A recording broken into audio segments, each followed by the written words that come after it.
Domestic abuse is throughout the year pretty constant. We do see a small increase at Christmas time. This tends to be because families tend to be together more at Christmas. The abuser will be more at home than he is at work or her. There's more financial pressure on the family because they want to make Christmas good for the children.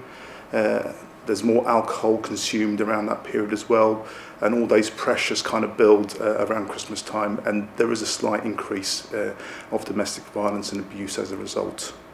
People have different perspectives to domestic violence. Some of them don't actually realise that they're being subjected to domestic violence.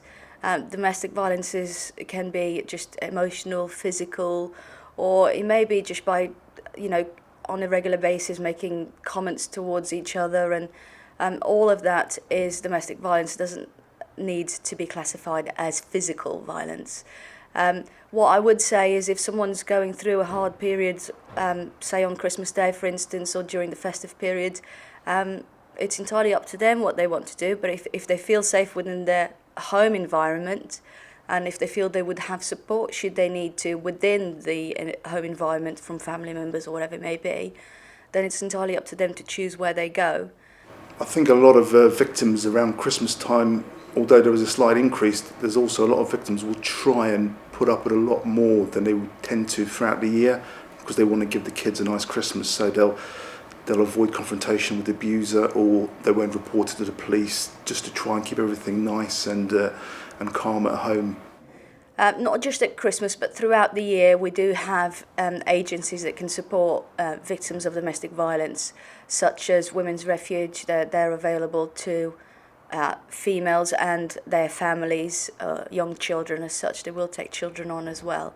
Most of the time, all it needs is a telephone call or just turning up at their doorstep, and they will take them in and they will provide them with food and clothes until such time that they can arrange that for themselves. There's also victim support who they can contact in order to, if they feel like they need to talk to someone who's independent from the police. Victim support are really good at giving a listening ear. I just want to stress that victims don't have to suffer in silence. There's so much support out there now with the agencies that have been mentioned. If they need assistance, the police will look after them through any sort of criminal proceedings. We've got a witness care unit that will take them through that side of things. So we'll look after victims from the point where if they want to make a complaint and a prosecution ensues, then we will look after them from start to finish. Surrounding that, the Adverse Service and the Refuge can provide all the emotional support. So there is help out there for victims of domestic abuse. They don't have to suffer.